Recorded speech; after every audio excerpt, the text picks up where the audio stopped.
Anshu Tiwari. Bulletin की शुरुआत करेंगे, बात करेंगे लद्दाख की। केंद्र शासित प्रदेश लद्दाख में पहली बार ईडी ने छापेमारी की है। ये छापेमारी क्रिप्टो करेंसी से जुड़े मनी लॉन्ड्रिंग मामले में की गई है। ईडी ने AR मीर और अन्य के खिलाफ लेह, जम्मू और सोनीपत में 6 ठिकानों पर छापेमारी की है। इन सभी पर हजारों निवेशकों से फर्जी मुद्रा में पैसे निवेश कराने और इसके बदले में कोई आर्थिक लाभ या मुद्रा वापस नहीं देने का आरोप है। इन आरोपियों ने इमोइलेंट कॉइन में निवेशकों से निवेश कराया था। मनी लॉन्ड्रिंग का ये मामला लद्दाख और जम्मू कश्मीर में दर्ज कई FIR से जुड़ा है।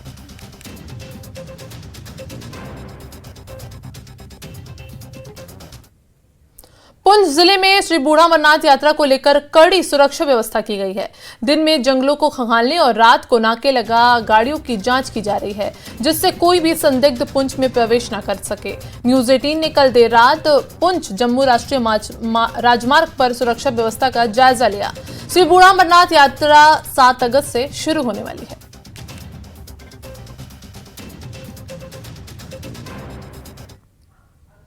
उधर पुंछ जिला विकास उपायुक्त यासीन एम चौधरी ने श्री बूढ़ा अमरनाथ मंदिर का दौरा किया और मंदिर समिति के पदाधिकारियों और प्रशासनिक अधिकारियों के साथ 7 अगस्त से शुरू हो रही यात्रा को तैयारियों को लेकर समीक्षा बैठक की।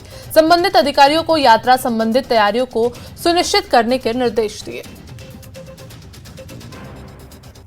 श्री बूढ़ा अमरनाथ मंदिर हाथे में मौजूद हैं। एक मीटिंग और एक मुआयना किया गया यात्रा अरेंजमेंट्स के रिलेटेड। जैसे कि आप जानते हैं कि पहला जत्था 6 तारीख से आना शुरू हो जाएगा। यात्रियों की सुविधा के लिए अलग अलग किस्म के इंतजाम, पर्टिकुलरली सैनिटेशन फैसिलिटीज़ और मानसून वेदर का भी थोड़ा नोटिस रखते हुए कैसे हम एक स्मूथ और कंफर्टेबल जर्नी बना सकते हैं, उन सब फैसिलिटीज़ के बारे में चर्चा हुई है। 7 तारीख को जो पहला जत्था है यहाँ पुंछ में पहुँचेगा और यहाँ श्री बूढ़ा अमरनाथ जी के दर्शन के लिए वो जो जत्था है पुंछ से वो 8 तारीख को यहाँ पे आएगा और सुबह 8 बजे यहाँ पे भोले बाबा के दर्शन करेगा। इसके लिए माननीय DC साहब बहुत देर से प्रयास कर रहे हैं। पिछले 1 महीने से पूरा जिला प्रशासन प्रयास कर रहा है कि यात्रियों की सुविधा में किसी तरह की कोई कमी ना आए, किसी तरह की कोई परेशानी नहीं होगी। यात्री बढ़ चढ़ कर आएँ और यहाँ भोले बाबा का आशीर्वाद प्राप्त करें। वहीं जम्मू संभाग में आतंकियों से लड़ने के लिए VDG को नए हथियारों की ट्रेनिंग दी जा रही है। गृह मंत्रालय ने नए हथियार मुहैया कराने के प्रस्ताव को मंजूरी दे दी है। VDG लंबे समय से नए हथियारों की मांग कर रहे थे।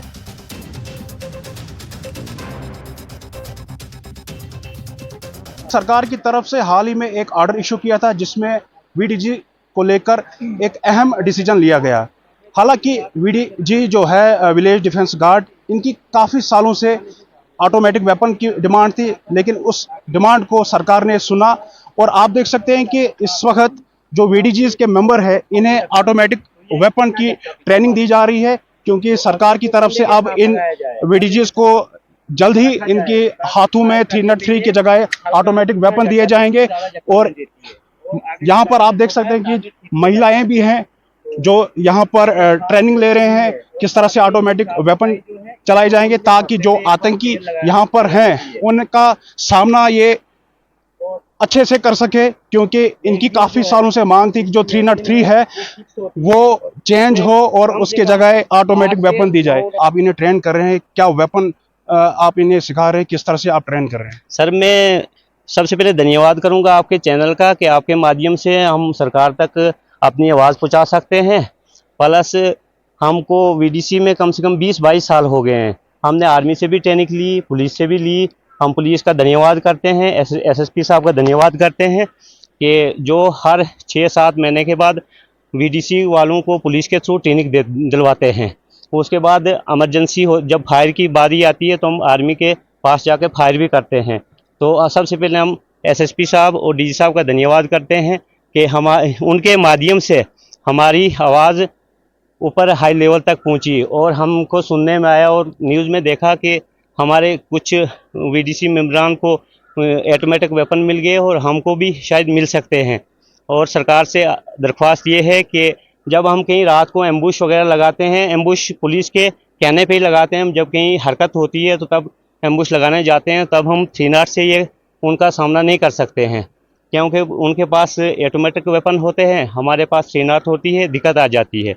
तो जब हमारे हमारे पास एक ट्रुप में हूँ, पुलिस की हमको थोड़ी इंफॉर्मेशन के मुताबिक हम जाएं, पुलिस वाले एक दो साथ हों, तो तब हम उनका डट के मुकाबला कर सकते हैं। तो पहले कितनी मुश्किलात आपको आती थी इस 303 को लेकर? सर हम एम्बुश लगा सकते हैं उनके खिलाफ, अलबत्ता जैसे फ्रंट पे आ गए तो उस टाइम हम उनके साथ मुकाबला नहीं कर सकते हैं, क्योंकि उस टाइम उनके पास ऑटोमेटिक वेपन होता है और हमारे पास 308 होती है, तो इससे सिंगल फायर होता है, क्योंकि बार बार इसको काक करने में प्रॉब्लम आती है। तो अब जो ऑटोमेटिक वेपन आपको सौंपी जाएगी तो उससे आप पूरा मुकाबला कर सकते हैं? सर बराबर मुकाबला कर सकते हैं। जैसे हमारे फ्रंट पे आ गए तो वो तो फिर किस्मत की बात है कि हमको गोली लगे उनको लगे, लेकिन हम उनका बराबर भागेंगे नहीं, उनको भगाएंगे, हम भाग नहीं सकते हैं। पहले आपके हाथों में 303 थी, लेकिन अब आपके हाथों में ऑटोमेटिक वेपन दी जाएगी, तो कितना पहले आपको मुश्किलात का सामना उठाना करना पड़ता था, लेकिन अब जब ऑटोमेटिक वेपन दी जाएगी तो कितना आप आतंकवाद से लड़ सकते हैं? पूरा बराबर। अगर ऑटोमेटिक हथियार होगा तो हम बराबर मुकाबला कर सकते हैं। ठीक। तो अब जब कुछ दिन बाद आपको ऑटोमेटिक वेपन दी जाएगी तो किस तरह आप मुकाबला करेंगे? अच्छी तरीके से ट्रेनिंग दे रहे हैं। तो डर नहीं लगता आपको? नहीं डर लग रहा है। आप महिलाएं हैं, आपको नहीं डर लगता जंगल में आप आतंकवाद के साथ लड़ने जा रहे हैं? नहीं सर, नहीं लग रहा है डर। ठीक है। और भी कुछ महिलाएं, आपसे जानना चाहूँगा कि आप भी इस यहाँ पर ट्रेनिंग ले रहे हैं, हाल ही जो ऑटोमेटिक वेपन आपको दी जाएगी, तो किस तरह से आप ट्रेनिंग यहाँ पर ले रहे हैं? हम ट्रेनिंग अच्छे से ले रहे हैं। हमारे पास 308 हथियार है, इससे हमको डर लगता है। तो हमें जब सलाह दी जाएगी हम पूरे तरीके से उनका सामना करेंगे सर। कब से आप इस वीडीजी में हैं? सर हमको ज्वाइन किए 1 मंथ हुआ है। तो काफ़ी घने जंगल है, तो आपको डर नहीं लगेगा इन जंगल में जाने से? सर हम देश के लिए कुछ भी कर सकते हैं, डर नहीं लगता। काफ़ी सालों से आपकी मांग थी ऑटोमेटिक वेपन के लिए, तो सरकार ने जब आपकी मांग सुनी तो क्या कहेंगे? काफ़ी अच्छा लग रहा है कि होम मिनिस्ट्री ने इस पर सहमति दे दी है ऑटोमेटिक वेपन की, क्योंकि हमें काफ़ी मुश्किल आती है, क्योंकि अमेरिकन वेपन है दुश्मन के पास, आधुनिक हथियार है वो, तो हमें इससे थोड़ी प्रॉब्लम बनती है, क्योंकि इस हथियार से एक समय में एक ही राउंड फायर होता है। तो इसके साथ साथ मैं सरकार तक एक और भी पूरी वीडीसी की तरफ से एक उनका ध्यान केंद्रित करना चाहूँगा अपनी तरफ, कि हम लोगों को 4,000 रुपये सैलरी मिल रही है। देखिए आप देख भी रहे हैं विजुअल के माध्यम से कि सारे लोग नौजवान हैं, तो हम चाहते हैं कि सरकार वेपन के साथ साथ हमारा इकोनॉमिकली भी हमें थोड़ा स्ट्रांग करे, क्योंकि हमारे भी बच्चे हैं, हमारा भी परिवार है, हमने भी बच्चों को पढ़ाना है, हमारे भी कई शौक होते हैं, और ना तो अब कंडीशन भी वैसी है कि ना कोई बाहर जा सकता है, ना कोई कमाई कर सकता है, और यहाँ पहाड़ों में देख रहे हैं आप, यहाँ पर तो कोई कमाई का जरिया ही नहीं है। हम चाहते हैं कि कम से कम 500 रुपये दिन प्रति एक वीडीसी मेंबर को मिले, कम से कम 500 रुपये दिन। हम चाहते हैं कि यदि 500 रुपये दिन हर एक वीडीसी मेंबर को मिले, तो ये मैं आपको सरकार को भी आपके माध्यम से आश्वस्त करता हूँ कि यहाँ पर ऐसे वीर लोग हैं कि आप देखेंगे कुछ ही महीनों के अंदर अंदर यहाँ जो हमारे एरिया में ये आतंकवाद पनप रहा है ये साफ होगा। वीडीजी है, यहाँ पर ऑटोमेटिक वेपन की ट्रेनिंग ले रहे हैं, और भी कुछ यहाँ पर सर किस तरह से इस ट्रेनिंग को ले रहे हैं, क्योंकि काफ़ी देरीना मांग आपकी सुनी, क्योंकि मिलिटेंसी का जो यहाँ पर खिते जम्मू की अगर हम बात करेंगे काफ़ी अहम रोल आप लोगों का रहा है, तो अब जाकर आपके पास भी ऑटोमेटिक वेपन आ रहा है, तो किस तरह से आप अब मुकाबला करेंगे? अच्छे से मुकाबला करेंगे। ऑटोमेटिक वेपन अगर हमारे पास होगा हम बढ़िया से मुकाबला करेंगे, और हमारी सरकार से यही मतलब उम्मीद रखते हैं कि हमारी सैलरी भी थोड़ी बढ़ानी चाहिए, क्योंकि सब गरीब लोग हैं। दिहाड़ी हमारी सैलरी अगर हमारी 10-12 हज़ार तक होगी तो हमें घर की फिक्र नहीं होगी। छोटे छोटे बच्चे हैं, सब लोग बेचारे गरीब है। तो आपने सुना कि इन लोगों का यही कहना है कि जान भी देने के लिए तैयार है, लेकिन आतंकवाद का सामना ये पूरी दिन रात करेंगे, ताकि यहाँ पर जो आतंकवाद फैलाने की कोशिश करे उसे मुंह तोड़ जवाब दिया जाएगा। नेटवर्क 18 के लिए आतिफ लोन। लोकसभा में करगिल एयरपोर्ट के लिए सांसद हनीफा जान ने सवाल पूछा।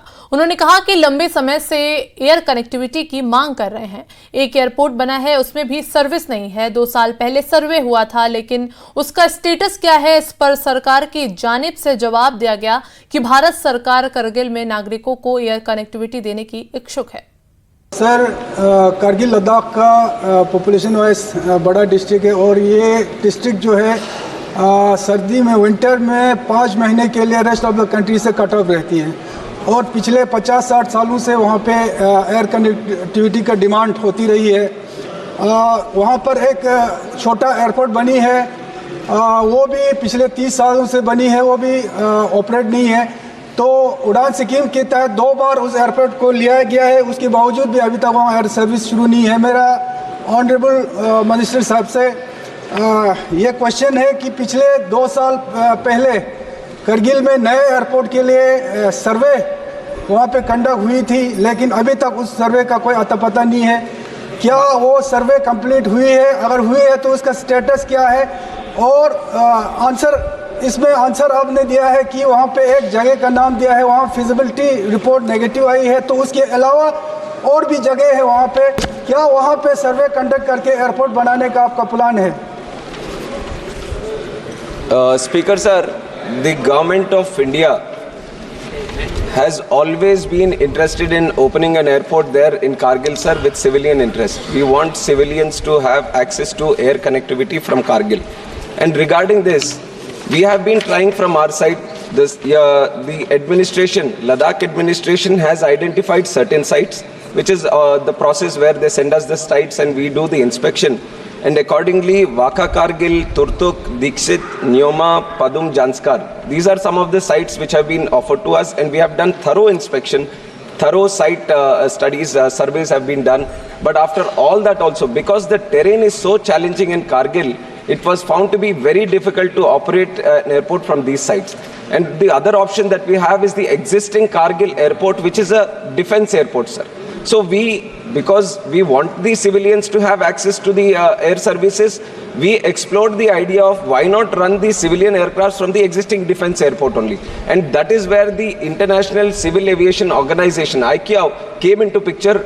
We went to ICAO and we said, why don't you inspect this airport and let us know if there can be civil operations also, and they came into the picture. And once they also did the survey, sir, which is I think what the honorable member is also talking about, they also conducted the study and they also said that it is very difficult to run from here, which is for the narrow body aircrafts, which are A320 and B737. These aircrafts can't run from there. But we are in the interest that the airport should run, the civil airport should run. So, and we have put it under the RCS scheme also, sir. We have been trying more and more with the airlines also to run specific routes.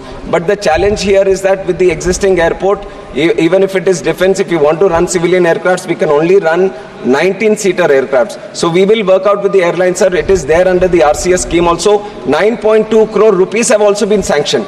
30 lakh worth of small works like electrical works have also been done there, sir. If some airline says that we are ready to provide connectivity from Kargil to Srinagar or Jammu, then we are ready to do the remaining work and provide it for the civilian purpose also, sir.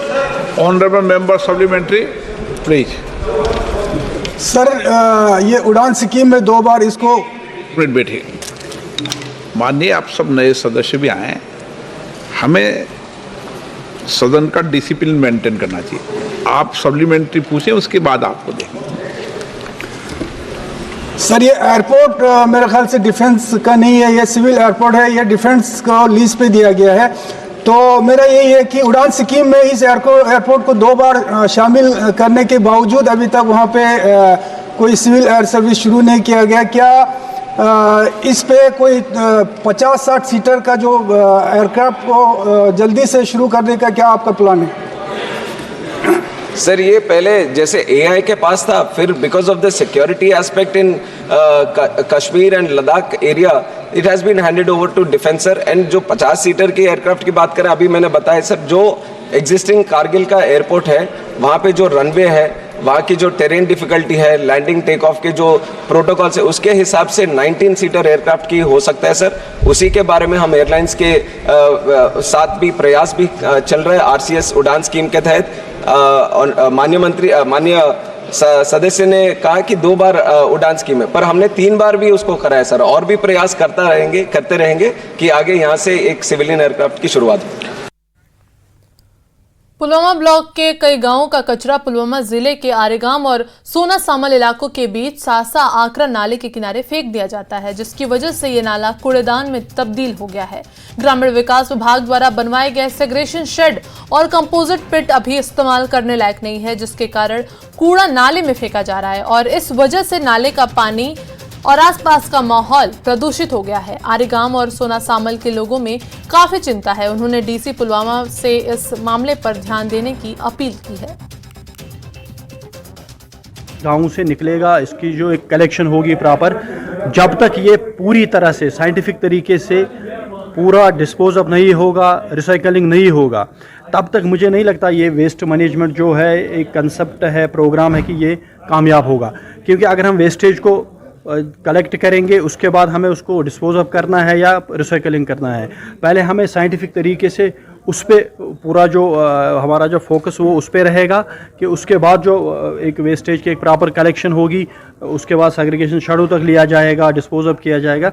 उसके बाद जो हमारे 2 बड़े project यहाँ बन रहे हैं, plastic waste management project, और जब तक वो भी तैयार नहीं होंगे, मुझे नहीं लगता कि गाँव की जो वेस्टेज है अगर हम एक जगह जमा करेंगे दूसरी जगह फेंकेंगे।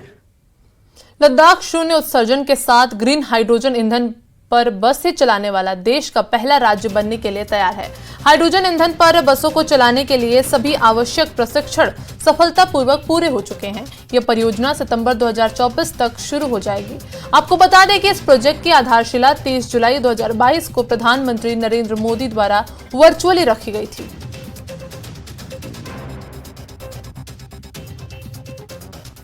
ये हम लोग ने ये first of a kind project है, जो हमारी NTPC जो देश की सबसे महारत्ना कंपनी है बिजली उत्पादन और बाकी सब, उसके बहुत सारी एक्टिविटीज़ चल रही हैं। तो हमने लद्दाख एडमिनिस्ट्रेशन के साथ और LAHDC के साथ MOU किया था, जिसमें कि हम लद्दाख में वो सारे प्रोजेक्ट्स के लिए काम करेंगे जो टेक्नोलॉजी, एडवांस टेक्नोलॉजी के ऊपर आधारित है। देश में जो है एक ये पहला प्रयास है, और जैसा कि हमारे माननीय प्रधानमंत्री जी ने 2020 या 21 में लाल किले से बोला था कि लद्दाख को कार्बन न्यूट्रल बनाना है, तो उसमें से ये एक बहुत बड़ा और एक यूनिक प्रयास है ये जो है। और ऑलमोस्ट अब जैसा कि आप देख सकते हैं कि हमारा प्रोजेक्ट जो है कंप्लीशन पे ही है। तो चेकिंग, कमीशनिंग, टेस्टिंग हम लोग बोलते हैं तकनीकी टर्म में जो है, तो ऑलरेडी वो चल रहा है हमारा। तो होपफुली जो है हमारा जो है 31 अगस्त तक, जैसा कि सर ने बताया कि हम लोग, और फर्स्ट वीक मैक्सिमम तक जो है हम लोग इनॉग्रेशन कर देंगे। और जल्दी ही आप देखेंगे कि लेह में जो है ये हमारा ग्रीन हाइड्रोजन बस जो है सेवा प्रदान करेगा। और यहाँ रुकेंगे एक छोटे से ब्रेक के लिए।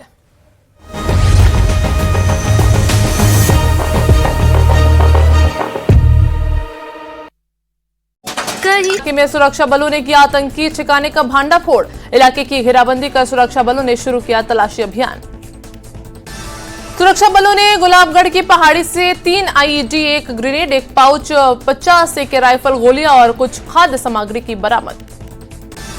रियासी में हुई फोटो इलेक्ट्रोल रोल्स के स्पेशल समरी रिवीजन पर प्रेस कॉन्फ्रेंस। जिला चुनाव अधिकारी ने SSR की जानकारी।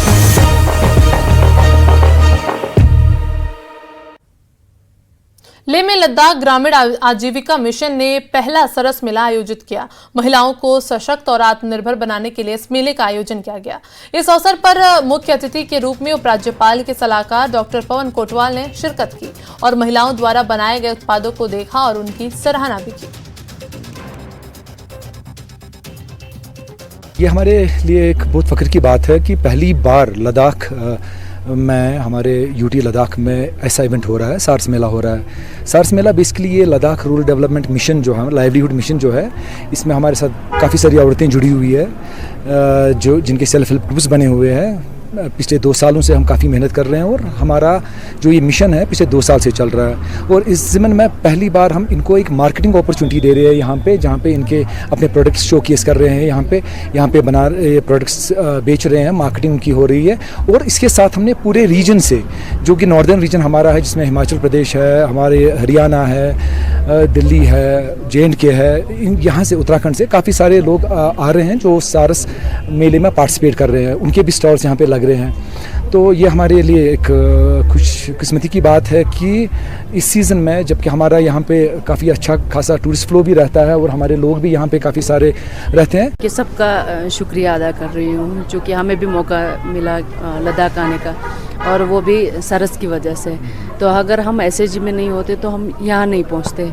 यहाँ क्या, हम कहीं नहीं पहुँचते। जैसे मैं इससे पहले दिल्ली गई थी या भुवनेश्वर गई थी, बेंगलोर गई थी, तो मुझे नहीं लग रहा है कि मैं कभी घर से निकलती, क्योंकि मैं कश्मीर से एक छोटे से गांव से हूँ। तो इसमें सबका मैं शुक्रिया अदा करती हूँ, ख़ासकर अपने MD सर का और यहाँ के ऑफिसर का बहुत बहुत शुक्रिया। हम नुब्रा से आए हैं और हमारा यहाँ पे जो सेल्फ हेल्प ग्रुप है, हमारी भाषा में रंगरोक सोसपा बोलता है, वहाँ अमन लोगों ने ये बास्केट बनाता है, लोकल बास्केट। और लोकल बास्केट वो खुद ही हाथ से बनाता है और वो ऑर्गेनिक होता है।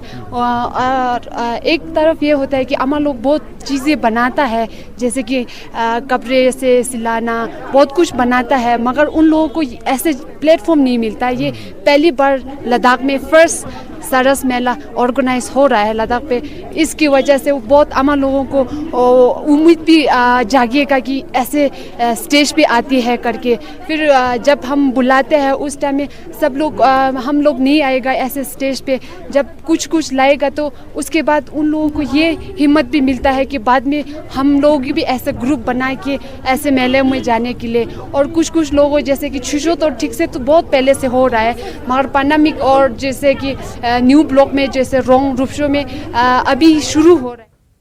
इमाम जैनुल आबिदीन की शहादत के मौके पर आज अंजुमन साहब जमा की जानिब से मातमी जुलूस निकाला गया, जिसमें बड़ी तादाद में लोग शामिल हुए। उन्होंने नौहे पढ़कर करबला के शहीदों को खिराज अकीदत पेश किया। ये मातमी जुलूस संकू के खुमौनी चौक से शुरू होकर जामा मस्जिद इमाम अस्करी पर ख़त्म हुआ। इस दौरान कुछ लोग हमास चीफ इस्माइल हनिया की तस्वीरें थामे नजर आए। उन्होंने पाकिस्तान के पाराचनार में शियों के कत्लेआम की मजम्मत की।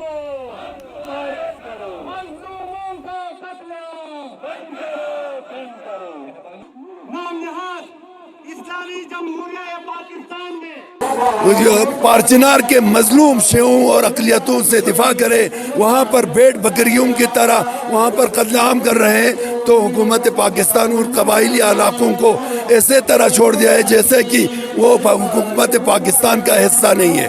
लिहाजा ये इसराइल और सियोनिज़्म और तकफीरियत का एक मुश्तरका एजेंडा था। वो चाहते थे कि आलमी इस्तिकबार जहानी मखसूसन इसराइल और अमेरिका, मुसाद और CIA और तकफीरी गुरुओं को शामिल करके चाहते हैं कि शिया सुन्नी फसाद करें और वहाँ पर इसी तरीके से पारचनार में कत्लेआम करके दुनिया के लोगों का, मखसूसन दुनिया इस्लाम का नजरिया जो है वो इसराइल के जिनायतकारों से वो चश्मपोशी करे और इसराइल को दुनिया में बदनाम होने से रोके। इनका यही प्लान था। आज के इस दौर में आप देख रहे हैं दो नापलीद सोच उभर कर आ रहे हैं, एक तकफीरी और एक सेहोनी। इनका असल मकसद ये है कि हमें एक तो शियों को कत्लेआम करना और दूसरा शिया और सुन्नी में लड़ाना। ये जो तकफीरी सोच है ये न शिया है न सुन्नी है। शिया और सुन्नी जो है हमेशा भाई और रहे हैं और हमेशा रहेंगे। और तकफीरी सोच का आप देख रहे हैं पाराचनार में किस तरह कत्लेआम हो रहा है। ये तकफीरी सोच जो है, सेहूनी सोच, इनको सपोर्ट कर रहे हैं और ये एक ही सिक्के के दो रुख हैं और बहुत ही जल्द सफ़े हस्ती से मिटेंगे। पाकिस्तान की अगर हम बात की जाए तो वहाँ पे आप देख सकते हैं आए रोज़ बेगुनाहों का कत्लेआम किया जाता है। पाराचनार में कुछ दिन पहले बेगुनाह शियों को सिर्फ इस जुर्म में कत्ल किया गया क्योंकि वो लोग शायान आयानी अली इब्न अबी तालिब थे। हजरत इमाम जैनुल आबिदीन के शहादत दिवस के मौके पर पट्टन के नुल्लरी में महिला रक्तदान शिविर का आयोजन किया गया। इस शिविर में बड़ी संख्या में शिया और सुन्नी महिलाओं ने रक्तदान किया।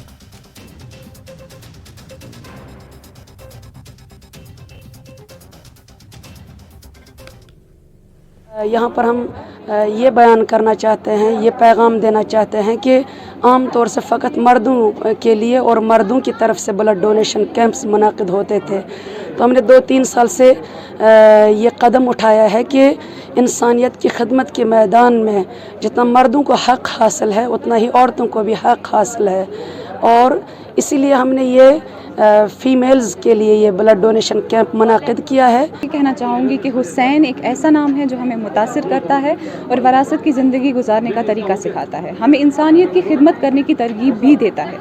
और आज का ये खून अतिया कैंप दारुल कुरान हज़रत ज़हरा सलामुल्लाह अलैहा नुल्लरी की तरफ से मुनाकिद किया जा रहा है। पिछले 3 सालों से ये मुनाकिद किया जा रहा है और ऑल फीमेल स्टाफ है यहाँ पे, और जिसकी वजह से हमारी ख़वातीन जो हैं, उम्मत की ख़वातीन हैं, उनके लिए ये खुद में एक बहुत बड़ी कामयाबी है। हर एक इंसान को, चाहे वो औरत हो चाहे वो मर्द हो, उसको अपनी तरफ से कोशिश करना चाहिए, चाहे थोड़ा सा ही क्यों ना हो, क्योंकि ज़रा ज़रा जमा होकर दरिया बनता है। उसको इंसानियत की मदद करना चाहिए। और कहते हैं कि हर एक ब्लड डोनेशन से आप 3 इंसानों की जान बचा सकते हो। क्या अम किन कोर्मुत कि कीमती जान बचन हॉस्पिटलन मज अक्सर सान माजन बेन हॉस्पिटलन मज ब्लड दाद मरान या वतन पे खुदा रचन एक्सीडेंट गसान पत ब्लड इन बनान कहें, इसलिए कोर अस कैंप अम किन कि कंसुन जान बचे, कंसुन जान बचाउन फ़र्ज। मुख्तलिफ इलाकों से यहाँ पे मुख्तलिफ ख़वातीन ने हिस्सा लिया है और उन्होंने अपना ब्लड डोनेट किया है, और ये सिर्फ इस गर्ज से है कि करबला के मैदान में जो इमाम हुसैन अलैहिस्सलाम ने जो पैगाम दिया है वो यही है कि इंसानियत की बका के लिए किस तरह काम आना है और किस तरह इंसानियत को बचाना है और दूसरे के लिए किस तरह काम आना है। और यही मैसेज यहाँ से है कि ब्लड डोनेट किया जा रहा है और कल यही ब्लड किसी मरीज़ को काम आए और उसकी ज़िंदगी बच सके। न्यूज़ 18 जम्मू कश्मीर के लिए मैं नवलरी पटन से मुनीर हुसैन। और फिलहाल इस बुलेटिन में इतना ही। नमस्कार।